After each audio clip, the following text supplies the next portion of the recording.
my first experience recreationally with mushrooms. And looking back now, I mean, I'm horrified by just the lack of control, and meaning not control, but lack of supervision, right? I mean, the set and setting ended up being fine. Nothing terrible happened, but there were a lot of ways it could have gone sideways. But that first experience, and I must have consumed in retrospect just a dizzying amount of mushrooms. I mean, it would be in excess of 5 grams. It would have been more. Yeah, just knowing what I know now, it would have been. Kids don't do this at all. Don't do that. I'm not gonna say don't do it at home. Don't do it at all. Yeah. Please, so, I actually don't think the young developing brain should be exposed to psychedelics. We could talk about that. We could talk about that. Yeah, I'm going to take my stance. I'm going to take my stance for now. Yeah, I mean, in the world in which we live in the U.S., I would totally agree with you. There are some interesting cultural exceptions in other places where things are more set up to provide for that type of use, but I certainly would not recommend it. But coming back to my recreational experience, my subjective experience was so bizarre, and my experience of time so nonlinear, my experience of self so different from anything I had experienced up to that point. And therefore, my construction of reality being so completely unlike anything I had experienced was enough to make me want to learn about these compounds. And very early on, I still have a scan of it somewhere. I think it was in 1998 or 99. I actually wrote a paper. One of my junior papers was focused on examining potential similarities between REM sleep and LSD, LSD 25, and looking at some of the patterns of neural activity. Of course, we can do a lot more now with the tools that we have available. But from a scientific perspective, I was very curious about how much we knew and how much we didn't know. And I would say that latter category gets me more excited in a way. Mm-hmm. And I'm like, okay, how much room is there for growth here? Right? Because if we're just putting on the finishing touches with marginal, incremental improvements on something that we feel like we've largely figured out, that's less interesting to me than something that baffles most people examining them on some level. And there was a professor named Barry Jacobs who was doing some very interesting work. He did a lot of work looking at the serotonergic systems and did a lot of work with cats. Ultimately, I could not do personally the animal work required of the sort of indentured servitude that I would. I think you wrote someplace once. You said when confronted with the prospect of installing a computer printer into the head of a cat, jack on the back of a cat head. On the back of a cat head. They literally had those little VGA ports on the back of these cats' heads because cats sleep a lot, and so they're interesting to study. A lot of that. Cats. Very few laboratories work on cats any longer. It's mostly a mouse. Still some non-human primate work. My laboratory is essentially shut down, or is in the process of shutting down. Even our mouse work. I much prefer to work on humans. They can give consent and they house themselves. And the animal research thing is tough for any sentient being. Yeah. It's tough. The cat, for what it's worth, the cats seemed pretty happy. Like they were just sleeping. I mean, the ports were for tracking.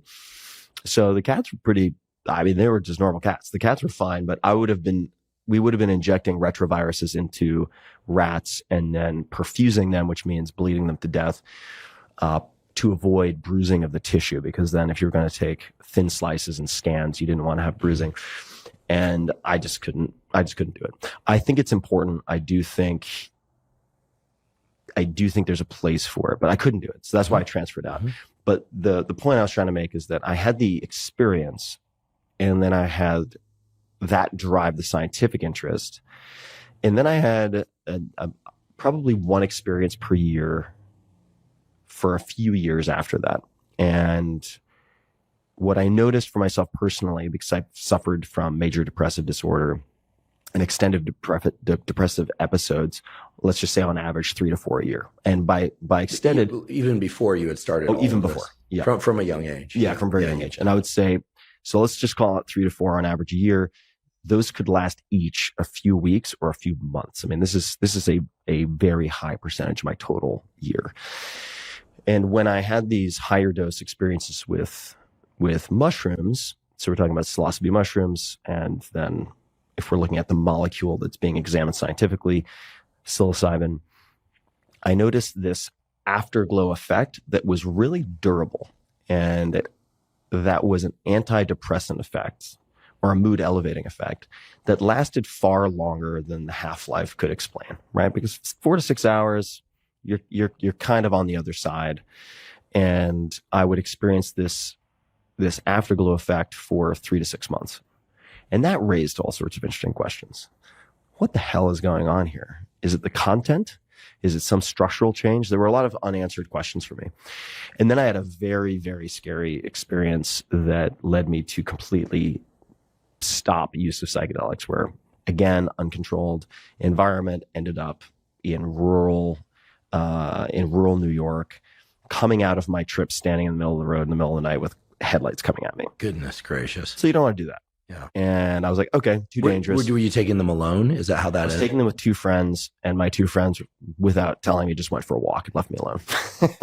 Yeah. So don't do it that. Points to the, these are powerful compounds. Yeah, you're playing with nuclear power. Like this is the nuclear power of like psychological or psycho-emotional surgery. Is the way I'd encourage people to think about them. And I stopped using any psychedelics completely. I was still very interested in them, but I basically hit pause. And I didn't revisit that until, let's call it 2012, 2013, where I was still struggling with major depressive disorder. And I saw my girlfriend at the time completely transformed by supervised, facilitated use of, in this case, ayahuasca, which was not quite as common as it is in conversation at the time. And she did that in South America, but she not only explained her experience, but I was able to see the transformation in her that seemed to have some durability over time. And that is when I started stepping back into researching psychedelics, looking at what had been published in the last, let's just call it 10 years, as of that point in time. And thinking about how I would approach it systematically with safeguards, with proper supervision, and basically approaching it the way I would have approached any of the topics in the 4-Hour Body. Mm-hmm. And that is what led me back into, along with a number of other interventions, I should say. So I wasn't betting the farm on psychedelics. I also started TM at that point. I was. You just some people might transcendental meditation. These are like 4 to 10 day meditation retreats. This was actually much shorter. It was a 2 or 3 day training, mm-hmm. and you're visiting the instructor. I want to say it's once or twice a day, probably once a day, and getting up to speed. And I did this because I was going through a period of acute stress. This was finishing the 4-Hour Chef. This was actually probably in the years preceding that. And I had one friend who I'd seen really change from, let's just call hyperkinetic high anxiety to low anxiety.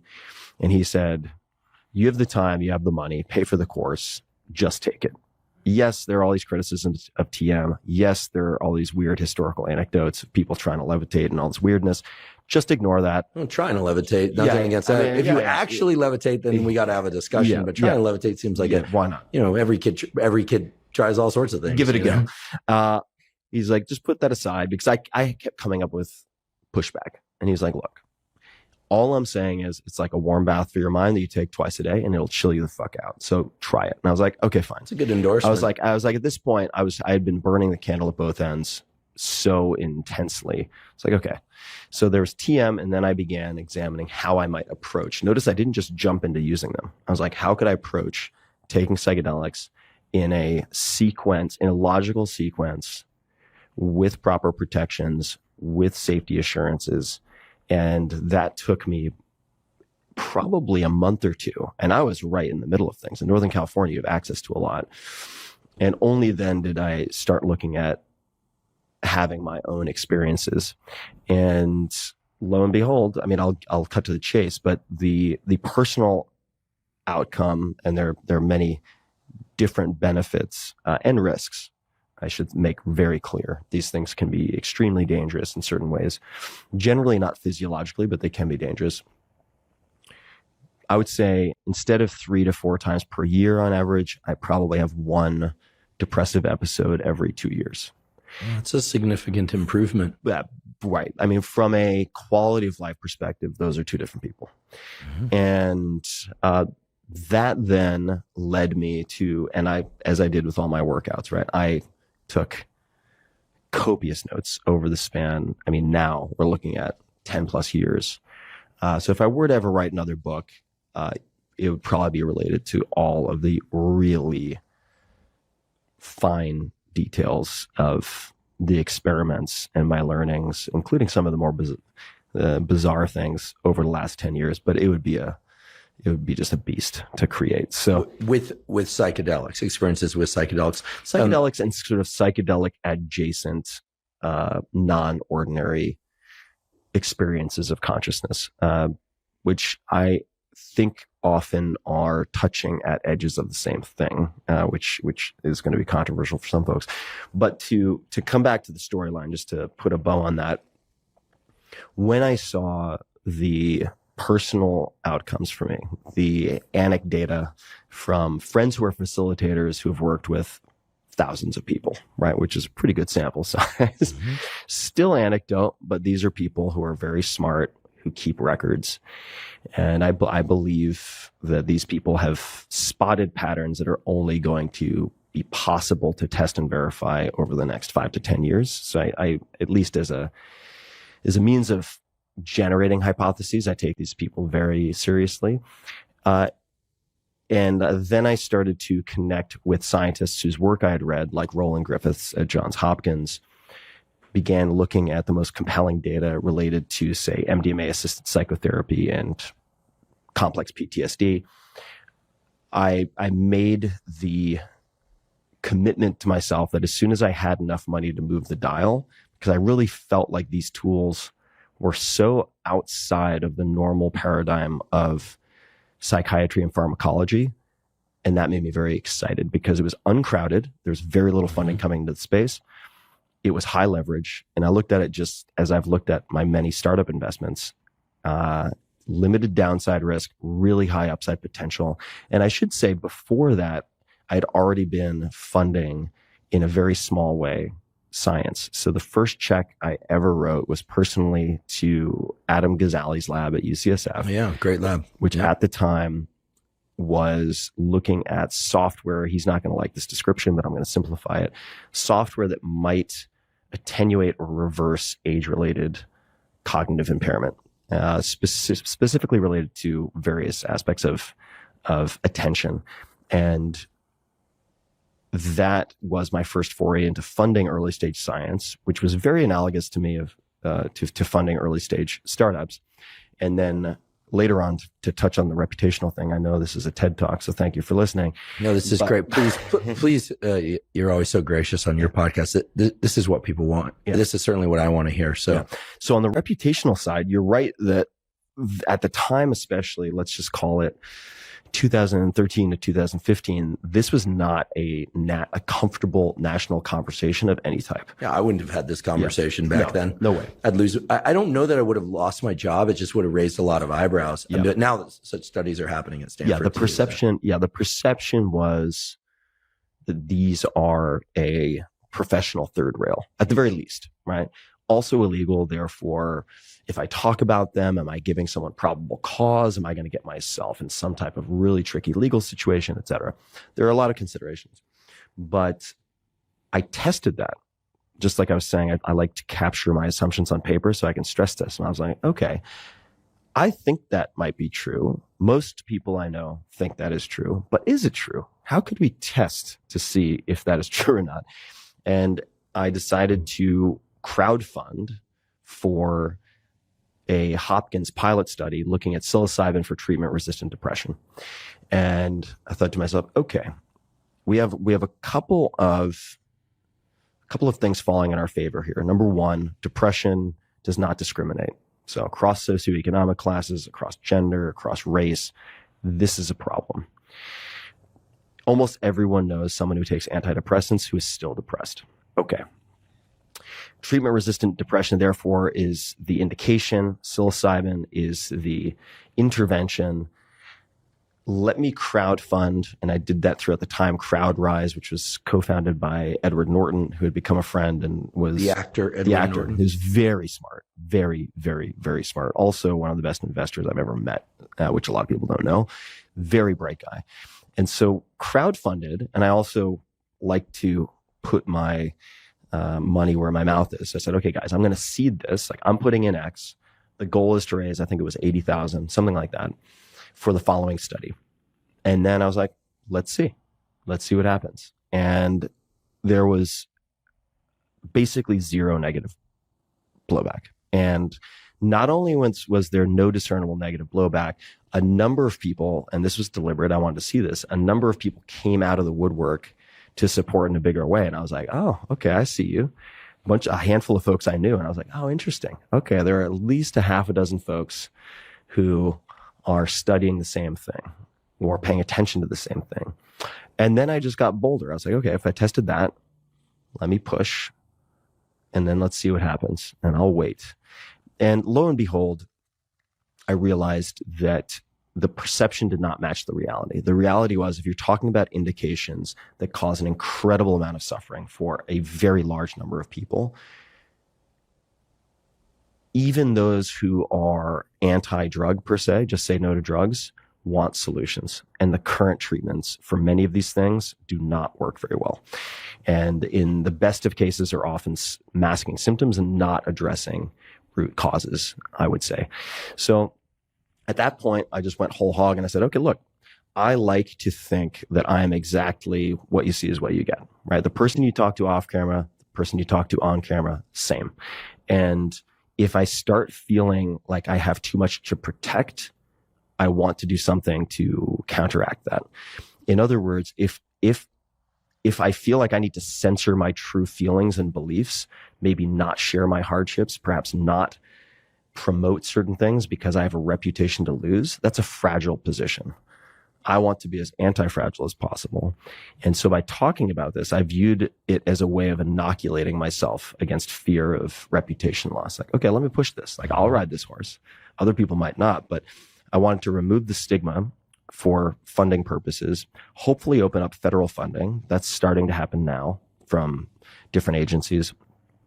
And then to focus on access and reduction of cost and insurance reimbursement and so on. So I set a game plan, let's call it maybe 5 years ago, and I've just been slowly, methodically executing on that since. And the reason I chose this to focus on, and I've funded other things, but I've really focused on this, mental health therapeutics, which is not limited to psychedelics.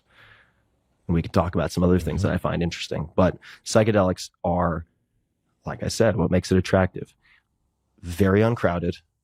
You can do a lot with a small amount of money, unlike, say, in cancer research. It can be very hard. Like, okay, you're a decabillionaire, great. Maybe you can do something interesting. And I'm sure other people could. But if you have $20,000, $50,000, it's going to be hard to make a dent there. In psychedelics, you can actually still make a difference. And very high leverage, in part because these compounds seem to challenge much of what we assume to be true about treating mental health. And so that makes for an attractive bet. So that's where I've been going. Yeah, I'm so glad you shared that with us and that you did that exploration, and that you've been spearheading the funding efforts. This podcast has a premium channel that's for raising funds for scientific studies. We are in the process now making our first 4 contributions. One of those includes work in Nolan Williams' laboratory at Stanford, combining transcranial magnetic stimulation with studies of ibogaine and 5-MeO DMT, maybe a few other things. But basically, that he's free to do what he wants with the funds. We trust him to do great work.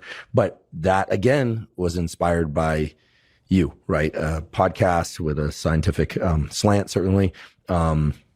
This podcast obviously has a scientific slant, but the idea of doing philanthropy for the sorts of work that really deserves funding and exploration. And by the way, and thinking about other hybrid things that would be fun to do. I mean, I would love to contribute and join those efforts because the work to continue to raise funding for psychedelic studies and all these great laboratories continues, right? It continues. Yeah. And you've rallied a collection of some pretty powerful people to contribute to this. And I know you've joined arms with Michael Pollan.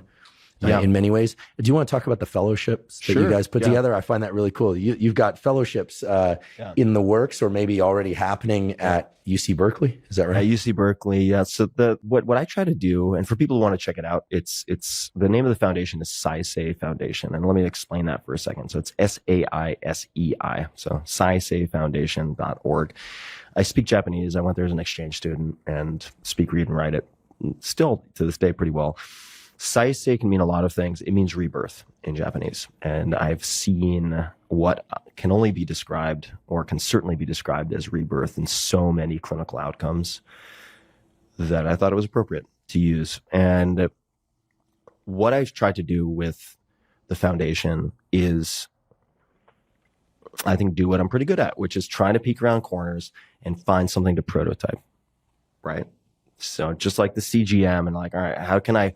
Just getting a hold of a Dexcom back then when it was just for type 1 diabetics was hard. It was the thing that you have to actually go under the skin. It's like taking a barbecue prong and putting it under your abdominal skin. It was not comfortable. Can you describe your cortisol level in subjective terms when you're at home? You got this thing and you're about to implant it and you don't have any precedent. It's not like this is, like Levels or one of these other CGMs that are out there. You stamp the thing in, you can look on Instagram and see someone else do it. There's nothing like that. So you're at home wondering if you're going to skewer your liver. Yeah, I'm at home doing it myself and I'm sweating like a stuck pig. I'm sitting there. I'm like, oh my God, I don't even know if I can hold on. Is your girlfriend there like to support you in case you die? I think at the time she wasn't because she was squeamish and didn't want to see it. And I'm sitting there at my kitchen table. I remember this. God, I'm sweating just thinking about it. And no videos to watch. And wasn't really supposed to have it in the first place. And the device for readout, by the way, no iPhone, right? Right. So it's like this janky pager looking thing that had a readout that made you think you were playing Pong or something. I mean, it was very the green tint screen. Green tint with screen. Dot font. It was so primitive. And put this thing under my skin, would tape, I would cut a Ziploc bag and put it on top and masking tape it to my skin to take showers because otherwise it wouldn't work. And it was great. And I'll just say that I don't use a CGM. It was great. You realize you said it was great. I did say it was great because I'm sweating and I was afraid. But it gave me a lot of insight. Okay. And then once I had the insight over a course of a handful of weeks, then I felt like I didn't really need it anymore. And that was also just a heavy tax to pay to have to wear that thing around, look like you have what is it called? A colostomy bag or something. And it's just like, it was big, it was bulky.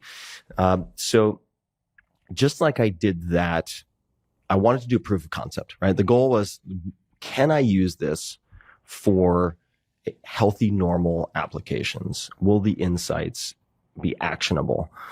And they were, lo and behold. Similarly with the foundation, since I'm dealing with smaller amounts of money, I'm not in the billionaire club by any stretch of the imagination, and science can be expensive. I'm looking for small bets.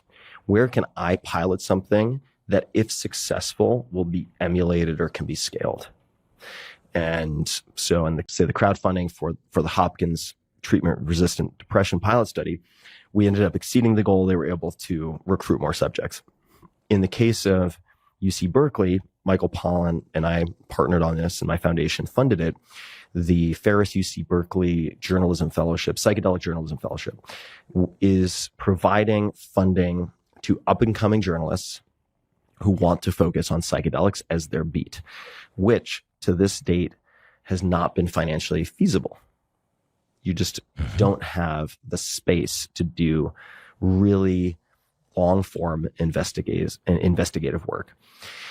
The hope being that these journalists can apply their skills and their dedication to examining different facets of the psychedelic ecosystem, therapeutic potential, regulatory issues, etc., in a way that can shape and inform national and international discourse in a very critical way, because these things are not a panacea. There's a lot of claims that are made about these that are totally unbacked by any type of science.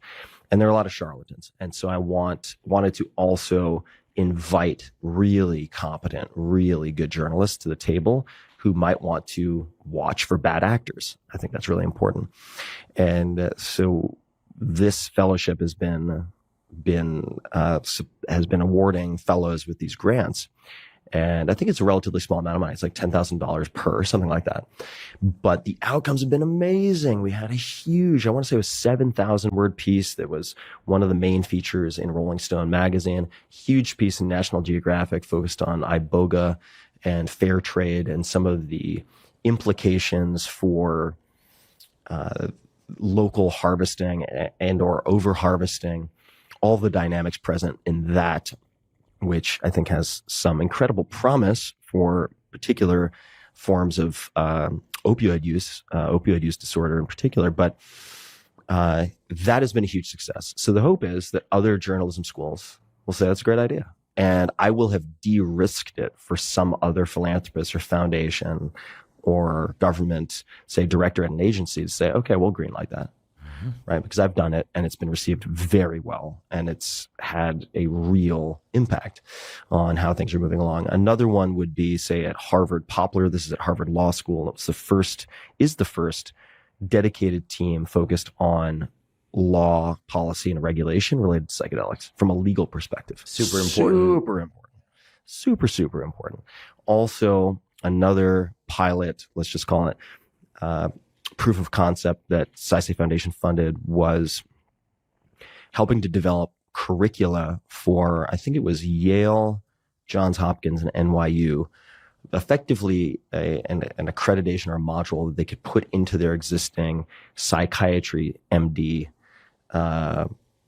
programs such that people could develop the skills necessary and the understanding necessary to administer psychedelic assisted therapies if and when they become legal, prescribable. Which, if I understand correctly, it sounds like within the next 12 to 24 months, MDMA assisted psychotherapy for the treatment of trauma is likely to become legal in the hands of psychiatrists, at least, and maybe certain clinical psychologists as well in the U.S. Is that right? Through the efforts of the MAPS group. Yeah, through the efforts of MAPS.org and Rick Doblin and many others. That is the tip of the spear. So I think anyone who's interested in psychedelics should have a vested interest in supporting those efforts. Not because we know everything works. I want to be clear. Not because we know a priori that all these things do all the things. No. But if MDMA fails, it's going to be very hard to draft. It'll be impossible to draft on that with compounds that are more difficult to administer, like psilocybin, which would be next in line for alcohol use disorder, also major depressive disorder. So I really feel that just like everything I've talked about, whether it's networking, putting together the 4-Hour Body, or trying to change national policy and, say, reclassification of these compounds, getting them out of Schedule 1 to some extent. You want to break it down into its constituent pieces. You want to do an 80-20 analysis, figure out what the critical few are, and then put them in a logical sequence and execute the plan. One of the greatest weaknesses in the psychedelic ecosystem is there are a lot of people who just want to do all the things and save all the people and all the animals and all the places all at once. Yeah. And that just doesn't work very well. There are also some really good people who are executing. And we could talk about the for-profit side and so on. But I've been very, very, very pleased with the outcomes that SciSafe Foundation has been able to achieve with very limited money. I'm prouder of those outcomes than I am of the startup record. And the startup record's pretty good. Mm-hmm. And it's the same lens. I'm using the same filters and the same approach, which is kind of what I'm always looking for. I'm looking for stuff that'll translate across fields if possible. And then you mentioned one like TMS. I think TMS, very interesting. Transcranial magnetic stimulation. Yeah, which at one point was more commonly used to inhibit specific brain areas. This is a non-invasive technique. I've had it done where it's over my motor cortex and you're tapping your finger and all of a sudden you can't tap your fingers. It's pretty eerie, but now it can be used to stimulate at particular frequencies, enhance neuroplasticity. And in combination with psychedelics it's kind of the burning question now. Can you get a synergistic effect of TMS and psychedelics? Maybe not just during the psilocybin or iboga journey, but in the days and weeks after, when we know for sure a lot of plasticity is still occurring. So keep the plasticity on board or accelerate it. So TMS also is a monotherapy, very interesting to me for depression, anxiety, even substance use disorders. Super interesting. And there are many different protocols, all sorts of different technology. I would say low intensity or low power ultrasound, also super interesting for various applications, potentially to addiction. So I'm not, to be clear, a card carrying evangelist for psychedelics. I am a proponent of looking for high leverage, uncrowded bets with limited downside and testing them out. And very optimistic about psychedelics. If anyone listening has a family history of, say, schizophrenia, borderline personality disorder, which this is being very simplistic, but categorize or describe as more sort of chaotic conditions compared to hyper rigid conditions like an OCD or anorexia nervosa, chronic depression, et cetera. And we can talk about why some of these psychedelics, at least some of the classical psychedelics, seem to have cross efficacy with multiple conditions. But psychedelics seem very helpful for certain types of hyperrigidity. When you get into schizophrenia and borderline personality disorder, they can be really heavily contraindicated. Not to say that they cause those conditions, but they can precipitate the onset of those symptoms, and for that reason can be very destabilizing and dangerous for certain people. However, that's where something like metabolic psychiatry comes in, and the use of ketosis and the ketogenic diet, which appears to be very effective in some patients for that grouping of, say, more chaotic conditions, which is very exciting. So I'm interested in any tools that are off the beaten path that seem to raise interesting questions that have not been answered in a satisfying way yet in medicine. And I think we're still largely in the dark ages with respect to psychiatry. Oh, I think the best psychiatrists would agree with you. Yeah. And the best psychiatrists and the best scientists and the best fill in the blank are acutely aware of the limitations of our current methods and the limitations of our current knowledge. So I think the mark of a good thinker, the mark of a good scientist, the mark of a good fill in the blank anything is someone who says, I have no idea, or we have no idea, a lot. And hopefully they also say, let's go figure it out, try some things. Yeah. And I really want to thank you for sharing that narrative, especially because it makes clear that you brought the same systematic process of using and asking excellent questions to arrive at solutions, to arrive at more questions, to fund areas of inquiry, and to do it all in this really structured way. As you said, from policy all the way down to like how many grams or, X of some substance somebody might take. I mean, I think Matthew Johnson's laboratory at Hopkins, Roland Griffiths, Robin Cardart Harris at UCSF, Nolan Williams, the MAPS group, Rick Doblin, Peter Hendricks at University of Alabama, looking at cocaine addiction, and other things. Yeah, you, Michael Pollan. I'm leaving some names out here, and I don't want to take anything away from the classic, as they're called, explorers of psychedelics and writers about psychedelics. But we are in the moment of a renaissance now, and it's important that this have a lot of fuel. So we'll put a link to your philanthropy efforts and the journalism fellowships as well, because I think there's going to be a lot of interest there, and I'm a huge supporter of what you're doing, as you know, and I just think it's the way great science and clinical progress is made. So thanks, Andrew. Yeah, it's which brings me to another parallel topic. You know, it used to be that meditation and psychedelics were nested in the same territory. This would be in the late 60s, early 70s, the birth of places like Esalen, et cetera, or the consequence of the dual exploration of those things. Meditation sort of escaped from the psychedelics umbrella and vice versa, starting sometime in the mid 2000s when neuroimaging became a little bit more accessible.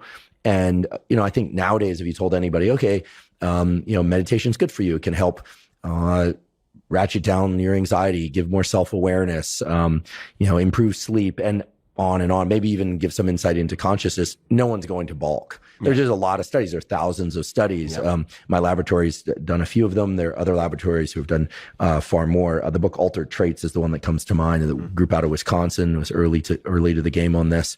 In any event, you talked about TM.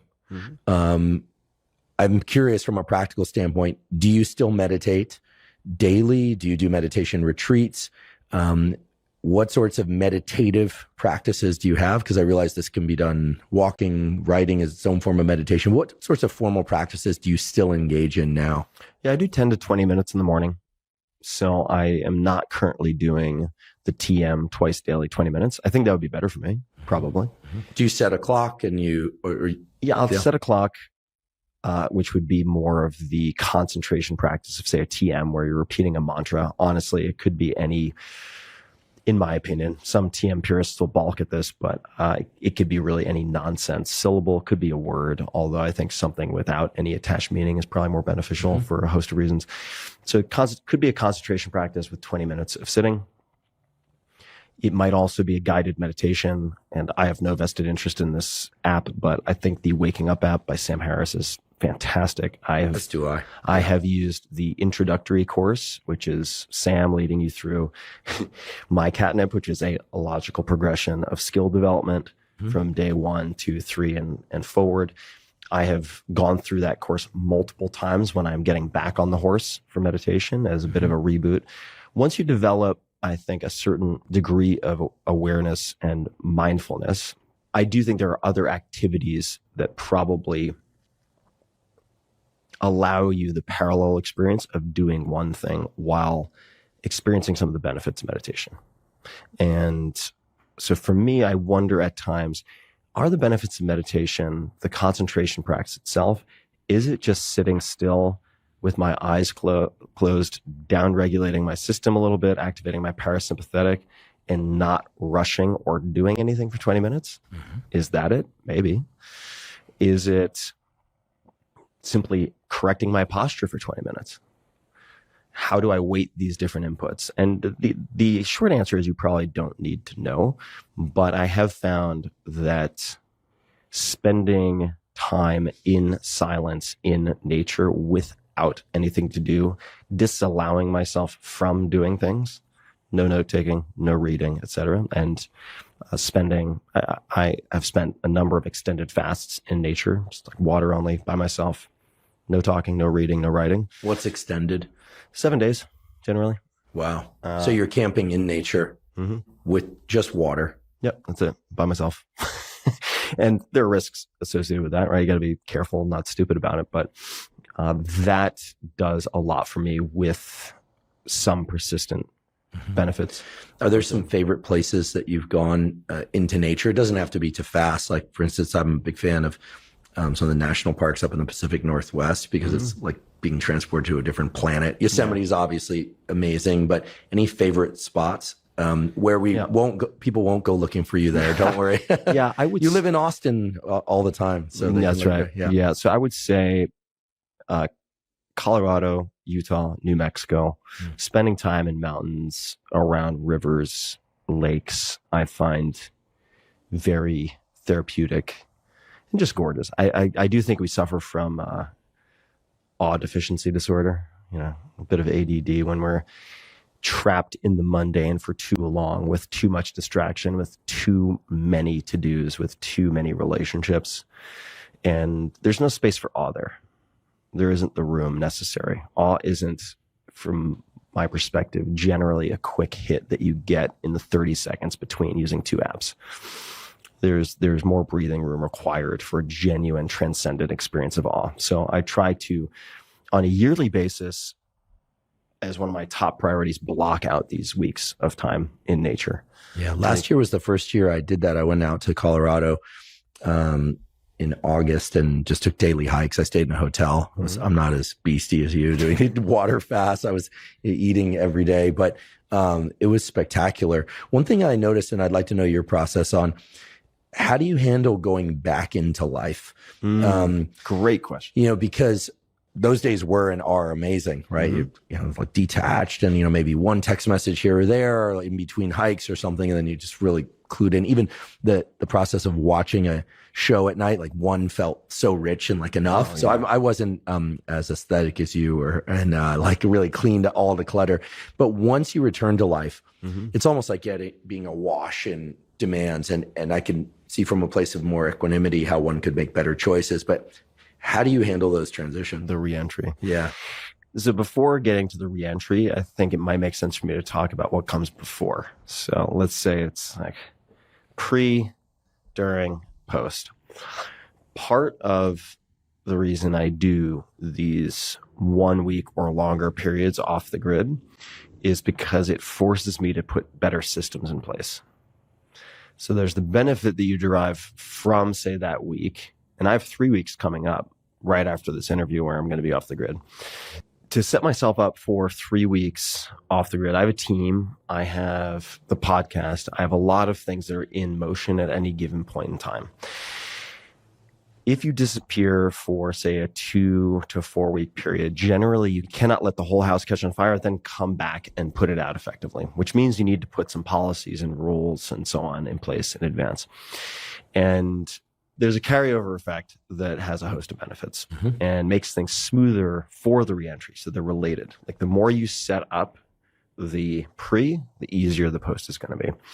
And then you have this beautiful, expansive experience in nature, whatever it might be, whether you're making it a sufferfest like I do or at a hotel at night. Either way, these things can work. And nature in and of itself is super helpful. I do think that a lot of the time we like to imagine, because we're driven, smart, accomplished people, that our problems are very complex. And at the end of the day, it's like you just need some time in nature and a cold shower and some fucking macadamia nuts and you'll be fine. You don't need to solve like all the existential dilemmas of humankind actually, or fancy pharmaceuticals. So you have this experience over this week.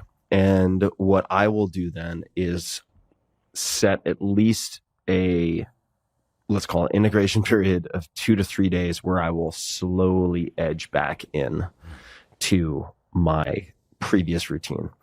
I will not, within 12 hours of getting back to so-called civilization, have a day full of calls or meetings. I will not do that. It's too much of a shock to the system.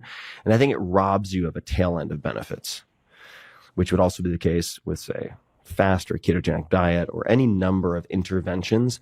You can squeeze out a long tail of benefits if you make a handful of changes. For instance, after an extended fast, what if you started with a subcaloric ketogenic diet for a few days? You get to extend some of the benefits as opposed to going straight back to, say, a diet that includes a lot of carbohydrates. Similarly, when you create more of a vacuum, more space for awe, insight, reflection, recovery, I think you're doing yourself a disservice if you jump from park into sixth gear. And so I plan for that. And it's a function of scheduling. I also have a predictable weekly schedule. So I tend to schedule podcast recordings on Mondays and Fridays. In preparation for an extended trip, I will batch a lot of similar activities that we have, say, a bunch of episodes in the bank that are pre-scheduled. Everything is figured out in advance. And over time, the more you take these breaks, the better your systems become and the more liberated you are from the day-to-day, which means when you get back, you also don't need to rush as much into hyperactivity. And if you do, you know that that is more from a compulsivity than from a necessity. While you're on these nature retreats, are you writing on a daily basis? Or are you just thinking and allowing thoughts to enter and leave your system? Depends on the retreat. So sometimes I'm writing, but writing, I think, can underscore for me a desire to be compulsively productive. And I think that is inversely correlated to my happiness or sense of well-being a lot of the time. So there are many areas in my life now. So if you were to ask me, like, what has changed significantly since the time that you wrote The 4-Hour Body, I would say that rather than looking for areas to optimize, I am looking where I can very deliberately de-optimize certain areas to increase sense of well-being. Where can I de-optimize? Where can I stop measuring? Where can I stop reading books? Which areas can I ignore completely? What types of information can I just excise from my life altogether for a period of time? Delete Twitter. Stop reading about books in X related to, say, AI or whatever it might be. Like, where can I de-optimize selectively to sort of optimize the whole? Does that make sense? Makes good sense. Yeah. And before we started recording, I gave you a book, which is a short collection of poetry by Halaliza Ghaffori, which is called Gold. It's a collection of Rumi poetry. Reading poetry is an activity almost by definition, which is the antithesis of optimization. So I've tried to also integrate more of those activities into my life. And this relates to your question, because there are times when I will just force myself to sit on my goddamn hands and not write, not read. Just do the thing that is so uncomfortable sometimes, which is just sitting there with yourself.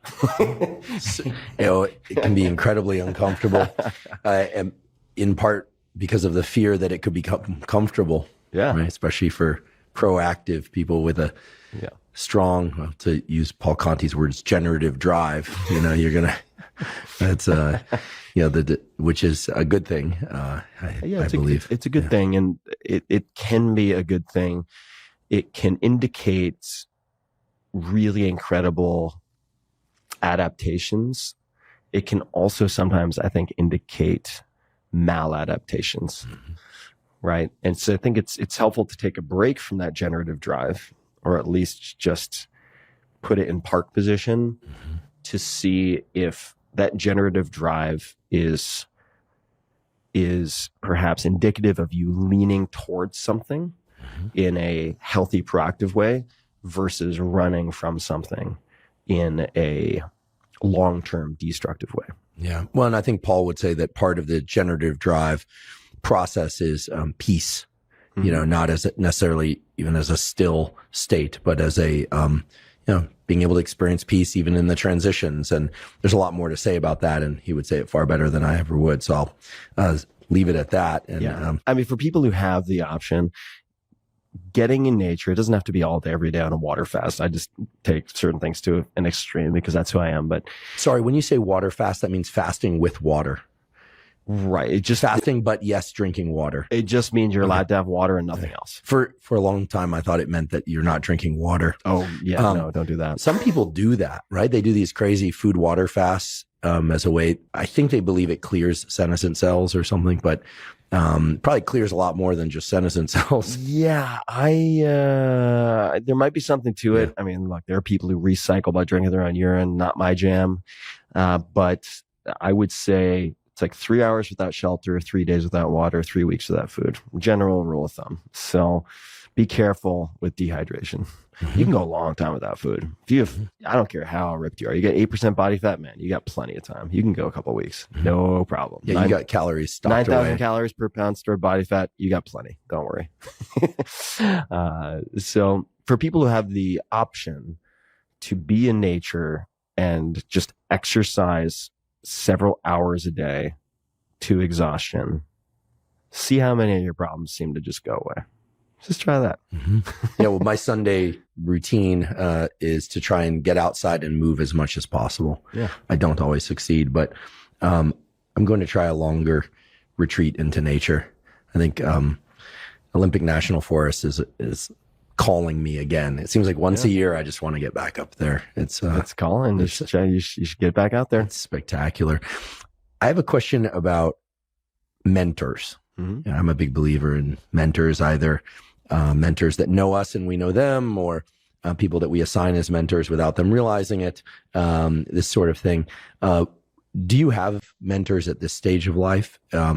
for particular areas of life? Or are you you mentoring yourself? Are you flying with a few voices in your head that serve you well? Who are your mentors? I definitely have people I consider mentors. I think at this point, rarely one way, in the sense that they tend to be friends I spend time with. They get something from it. I get something from it. Not in a transactional way, but they find it fun or beneficial or amusing, in some way redeeming, to spend time with me.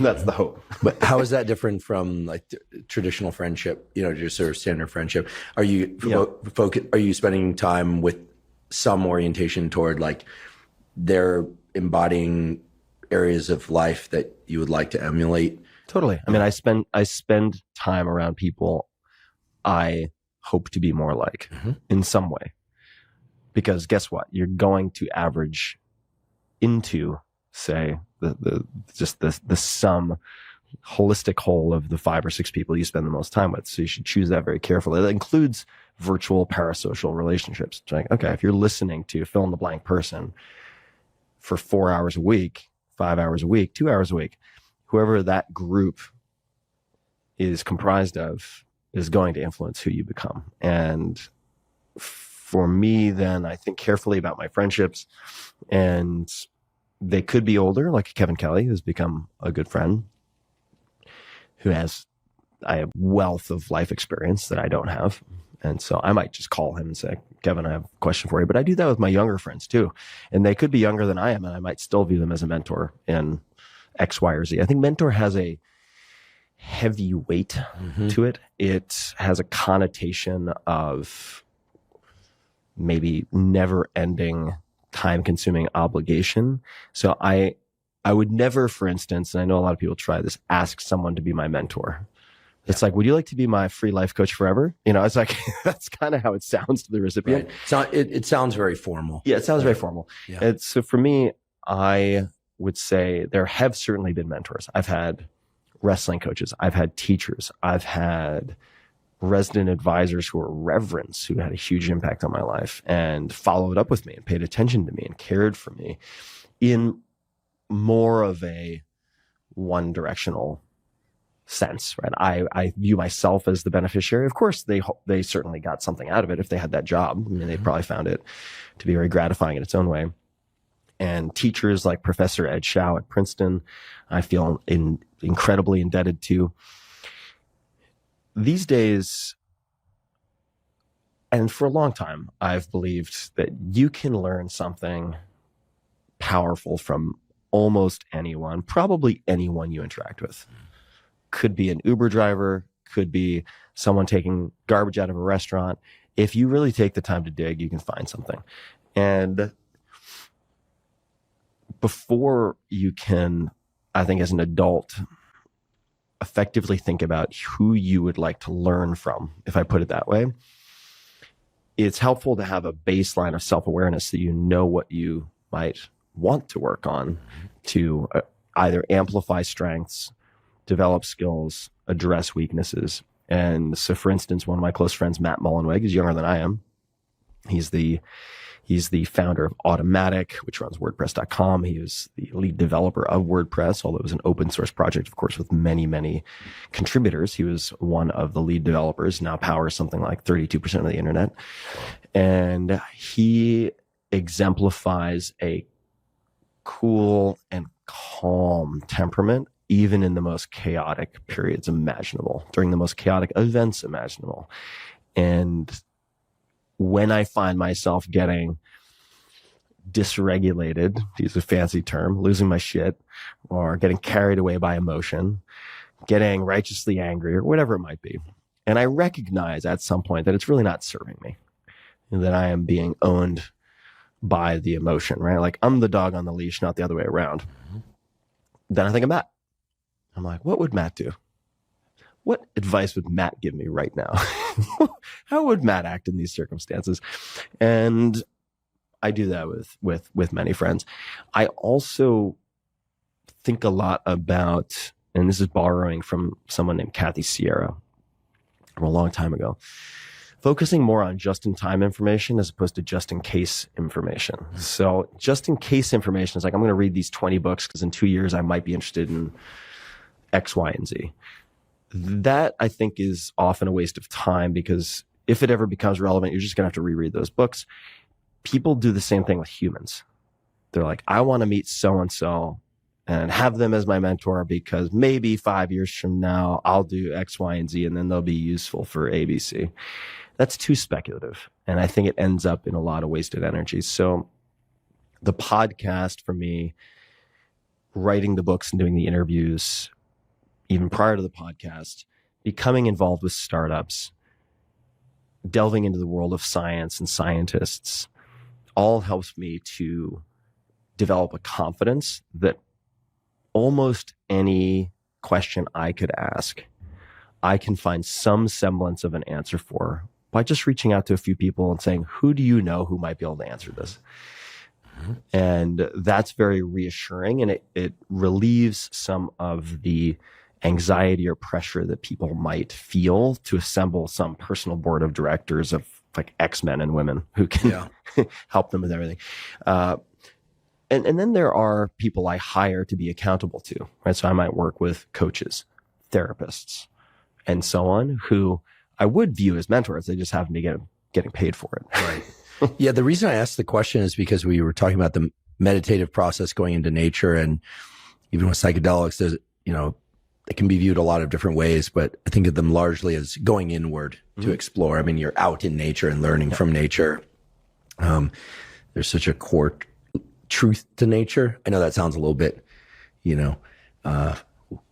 wishy-washy, but it's true. Like it's there, it's concrete, it's really something. It was there long before any of us, and it'll be there a lot longer than any of us will ever be.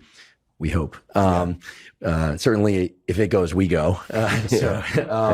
But the process of learning from others and paying attention to others is really an outward looking thing. I mean, we have to bring that in, but I was just curious how you balance those, and as a way to really understand not just your time allocation, right? I think we could talk about that, how's your morning structured, et cetera, which I think there's great value in knowing, but more, what's your mind allocation? Right. Yeah. I think about this, like, where's my brain? Am I focused on what's going on in here? And, is there a need to excavate there? Sure. But how much time am I out of my head and bringing things in from the outside world and back and forth? So do you have some sense of, across the year, across the day, how you mind allocate? I don't know if, that's the best phrase, but I can't think of any better one. If you can think of a better one, please table it, because I'm happy to use that. How do I think about mind allocation or attention allocation? I try to, and most frequently, think of my mind share across a year and across a weekly time frame. And I find that to be manageable in the sense that on a yearly basis, on New Year's Eve or roughly around New Year's, every year I'll do a past year review, PYR, past year review, where I'll go back and I'll look at my entire last year. I'll have a piece of paper in front of me, line down the center, plus, negative. And I will go through every week in my calendar for the previous year, and I will write down the people, places, activities, commitments, etc., that produced peak positive emotional experiences. So, right, we're doing an 80-20 analysis here. Like, what are the big rocks that really moved the needle in a meaningful way? And conversely, who are the people? What are the things? What are the places that just made me go, ugh, and were draining, produced peak negative experiences? Why the hell did I commit to this type experiences? And that presents me with a do more of, do less of list. Then I look forward to the next year. And I did this, I suppose, just a handful of months ago around New Year's with the positive. I'm like, okay, here's my list of do more of. It's not real until it's in the calendar. Let's get these things in the calendar. And then I will start talking to people, booking things, having people help with organizing.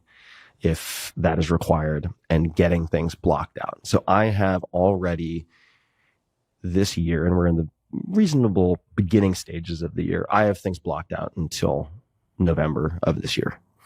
And those provide the breaks in the action, not just the breaks in the action, but the fun stuff. Because by the way, guys, I thought for a long time, like, yeah, you take care of A, B, and C and the good stuff just takes care of itself. I do not any longer believe that to be true. Unless you schedule these things that you claim are important, they're going to get crowded out by bullshit. And maybe not bullshit, but just less important things. The urgent will crush the important. So I get these things on the calendar, and then I back up and I look at optimal weekly mind allocation, right? Attentional allocation. And there's an incredible cost to cognitive switching if you're just task switching all day.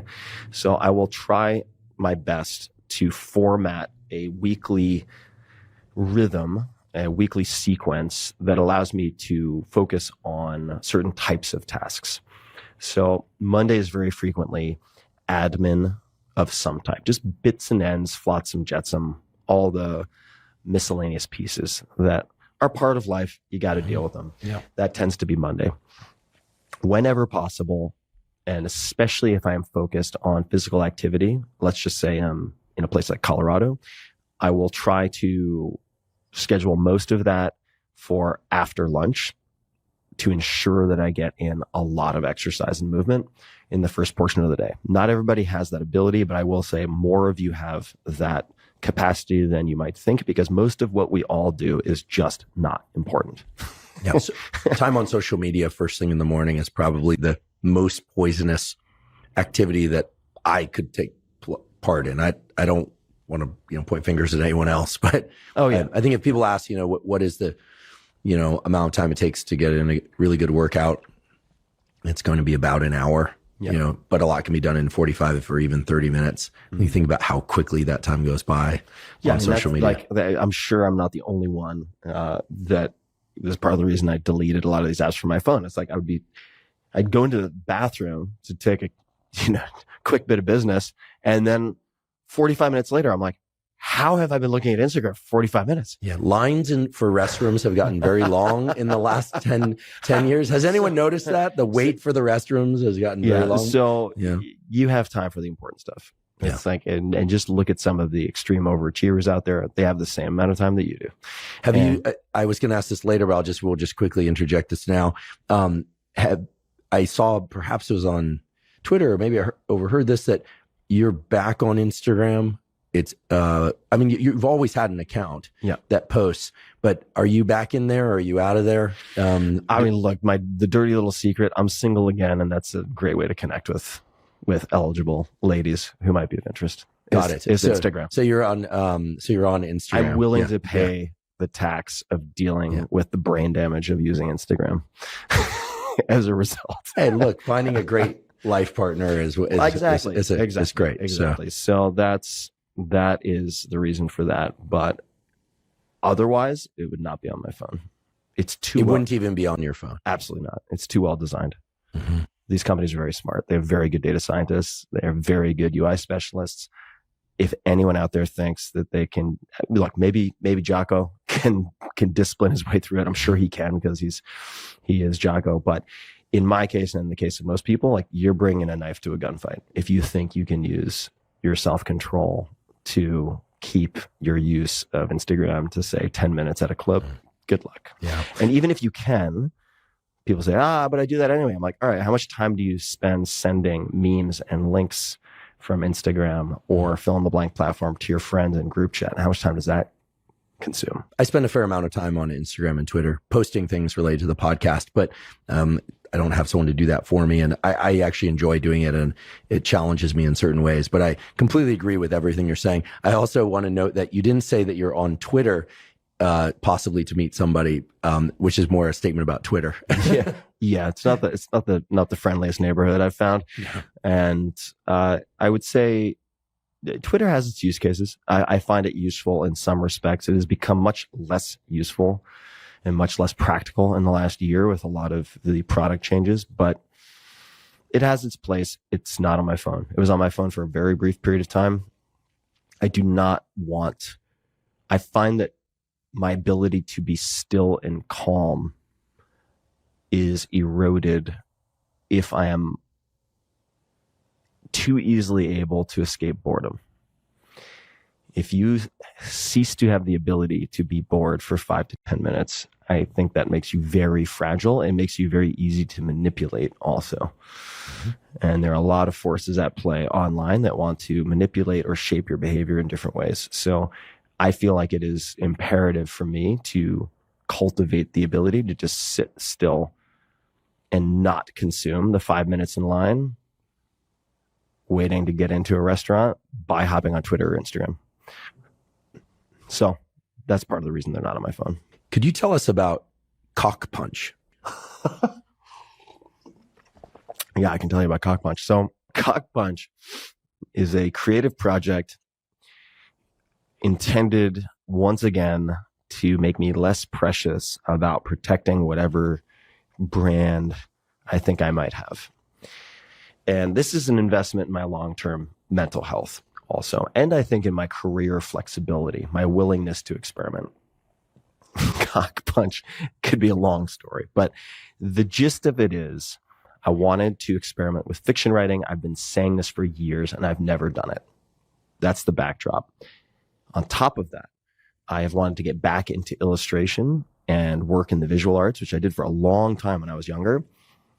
And I've not done that consistently. Why not? Because I haven't had accountability. I haven't had deadlines. It hasn't been in the calendar.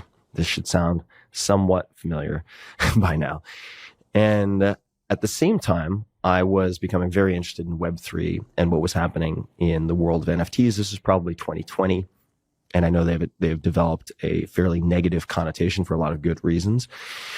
But I started to think about fundraising for early stage science. And if I could conduct an experiment as a proof of concept with different novel approaches to fundraising.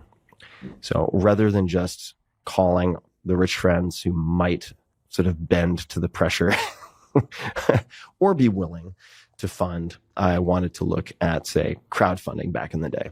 Then I wanted to look at different options for perhaps art auctions. And I was going to do this with contemporary art. This is many years ago, and in the process of wanting to fund the Hopkins Center focused on psychedelic and consciousness research, which was the first of its kind in the United States. And the technology gave me the opportunity to learn about a new, let's just call it, set of technologies. So to develop skills and knowledge. It would give me the opportunity to reconnect and deepen friendships with a number of my very, very smart friends who are playing in that area. Also test fundraising, also get back into fiction and art, and all of that combined into this thing that I ended up calling Cock Punch because it made me laugh. And you know what? Man, if you take your work too seriously, you're going to burn out before you get the really serious work done. And I think it was Bertrand Russell who said it's a sure sign of an impending nervous breakdown if you start taking your work too seriously or believing your work to be very, very serious.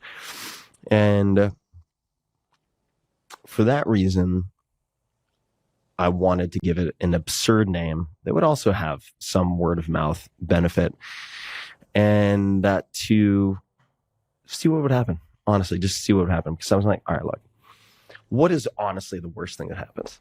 Like people write a bunch of pieces where they're like shaking their fist at the sky. How dare Tim Ferriss create a art project called Cock Punch? You could turn it around on them and just say that what they were doing is a cock punch. No, well, attempting. Well, that was kind of the thing.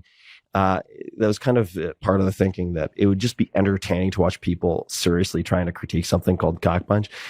And the upshot of that is it raised almost $2 million, sold out in something like 30 minutes or 40 minutes for the foundation. All that money went to SciSam Foundation.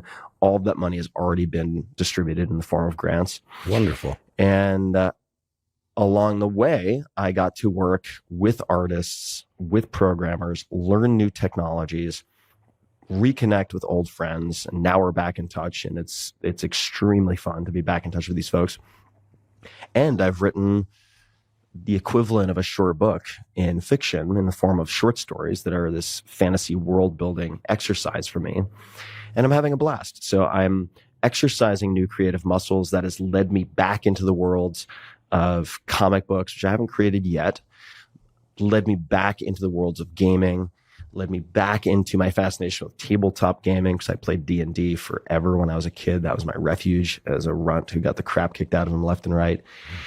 And I'm having just a blast. And the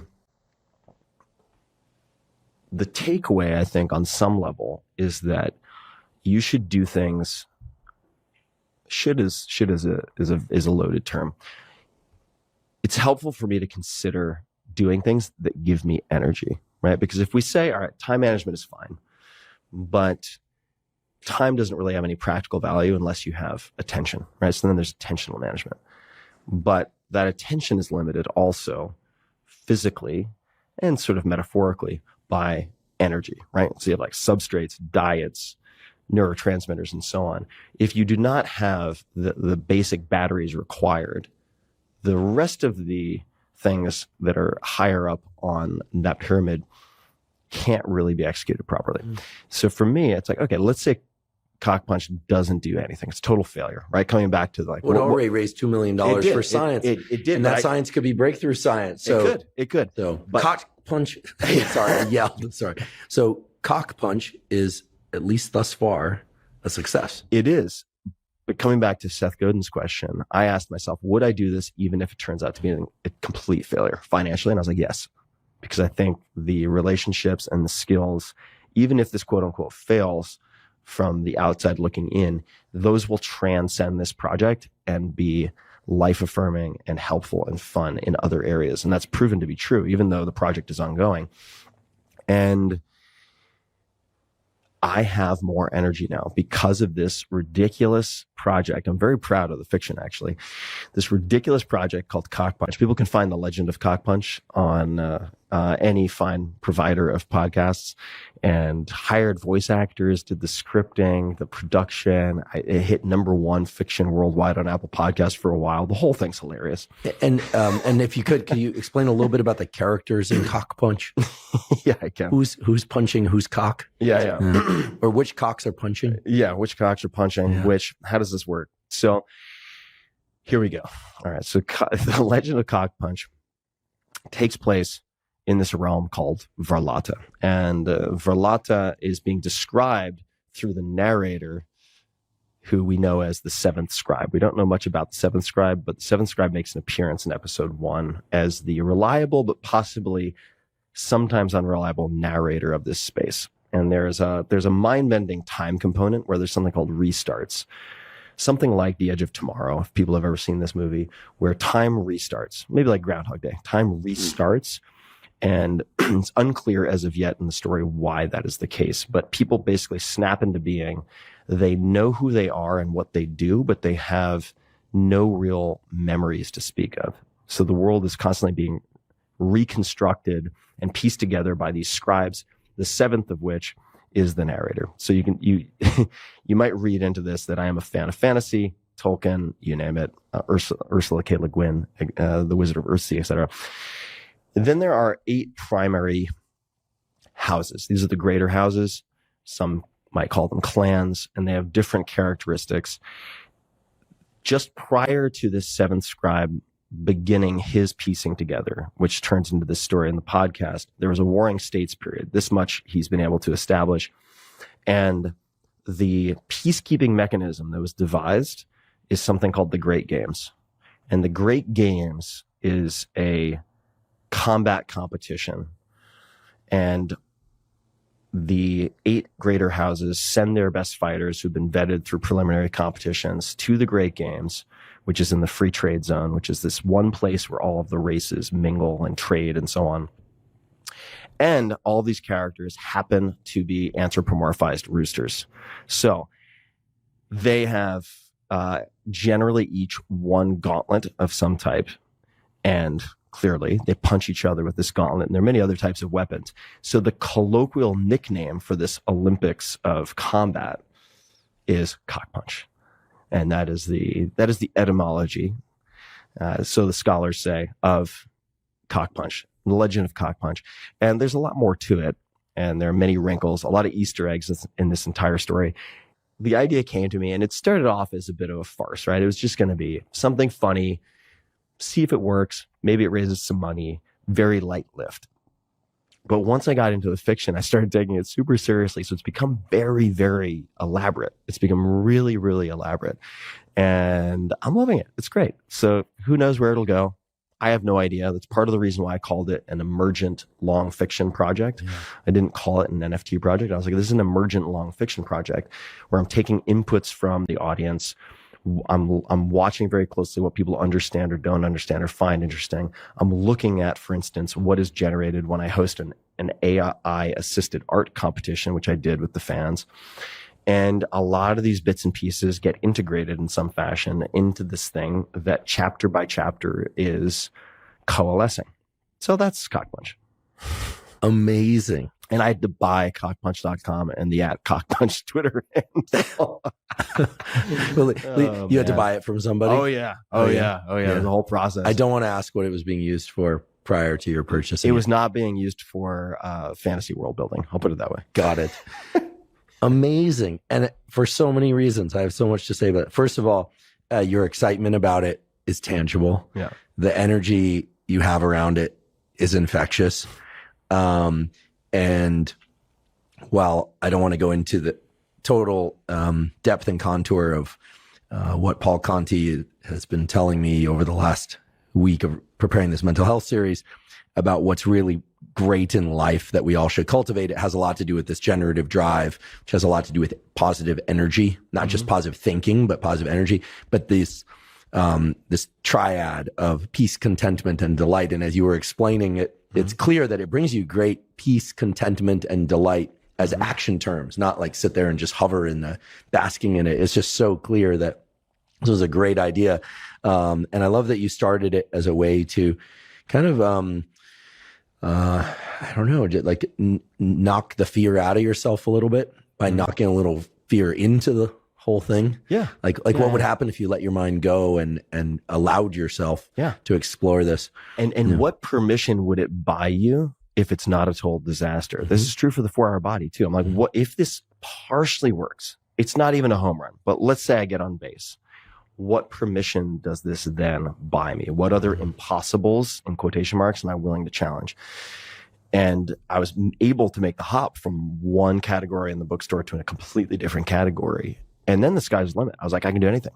I can do whatever I want. I've given myself permission and the market has given me permission. But the most important first step is you giving yourself permission. And with, say, Cock Punch, as ludicrous as it is, now that I've done that, my career hasn't ended, hasn't had any negative impact on my career whatsoever. I'm like, okay, that's actually kind of surprising. No, to the contrary, it seems like it gives you energy. It's raised money for science. Is it still raising money? Is there still an opportunity for people to contribute? It's sold out.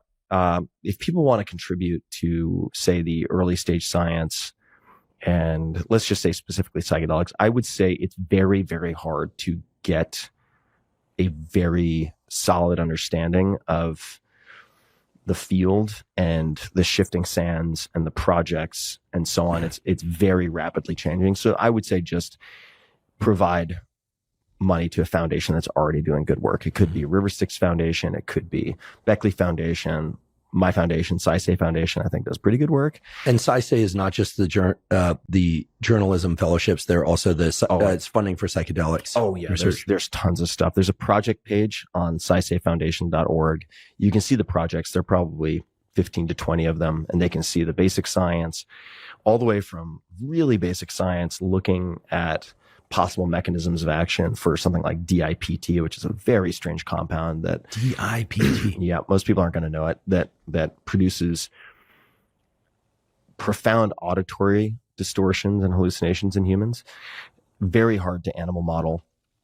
And from that all the way up to really sophisticated imaging studies, from that to, say, at least a year or two ago, supporting phase 3 trials for MDMA-assisted psychotherapy, then the journalism, then the this, then the that, but a lot of different scientific studies that are being supported. So that's very exciting to me. But the cock punch side of things is all done. Money's been distributed, and maybe I'll do more of this kind of thing. But I might take a different approach. I feel like, okay, I learned what I feel I wanted to learn from that, and maybe I'll try something new next time. Well, one thing's clear: nobody tells you what to do, except you. But that's vetted through many important filters, like structured filters and very thoughtful filters are the words that come to mind when I think about your process as you're sharing. And I'll add one more thing, which is one of the sources of joy of Cock Punch is that it is not overplanned. I set some initial conditions, and now it's emergent. And as someone who has hyper-analyzed and meticulously planned most of my life for decades, I think it's helpful to have an improv component. So if you are a hyper planner, if you're a hyper measurer, if you like that degree of control, maybe you should try something that's a little less controlled. Take an improv class, try fiction writing, do something that isn't totally scripted where you don't know the outcome. I think it's really good medicine for people. Just like if you spend all your time in a yoga class, maybe you should spend one day a week lifting weights, see what that's like. And if you spend all your time in the gym and you can barely touch your toes, maybe you should do some more downward dog, try some yoga. Similar. I think the spectrum of hyper planned to completely free flowing and improv provides ample opportunity to enrich themselves and maybe address some weaknesses at the same time. So for me, Cock Punch has been incredibly therapeutic. Probably the first time that anyone's ever uttered that sentence, but yes. Probably. Yeah. But that's part of what makes it so cool. Yeah, totally. I love it.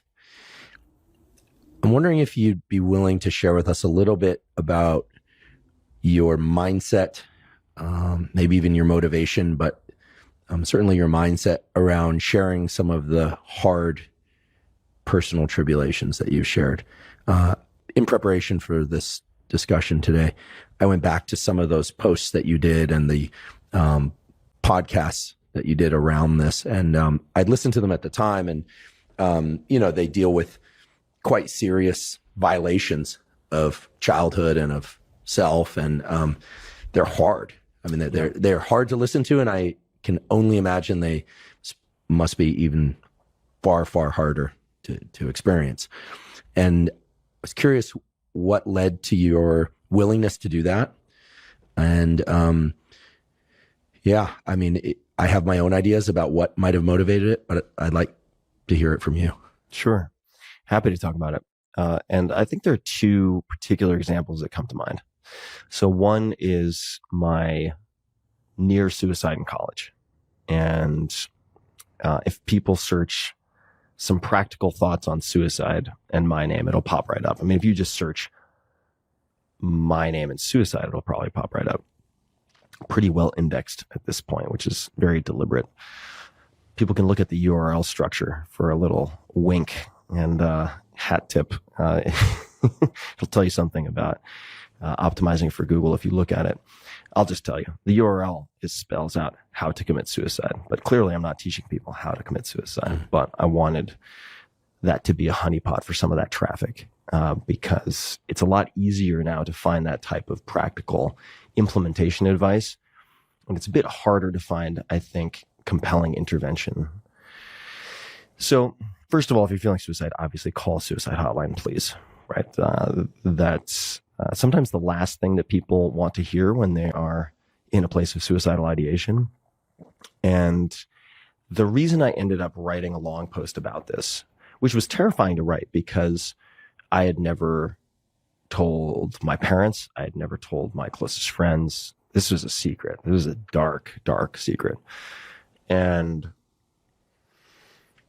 I wrote about it because I went to an event in San Francisco. I was interviewed on stage by Jason Calacanis, who's a friend and a very good interviewer, at an event. And after I got off stage, a bunch of people approached me and I was saying hi and taking photos and signing things and so on. And there was one young man there, very well dressed, which isn't really relevant. It was striking because in San Francisco, sometimes people are very underdressed, and he had dressed up for it. Like, he'd taken it seriously, and he was in a suit and tie, and he asked me if I could sign a book for his brother. And I said, sure, no problem. And I asked him, what would you like me to write to your brother? And he kind of blanked.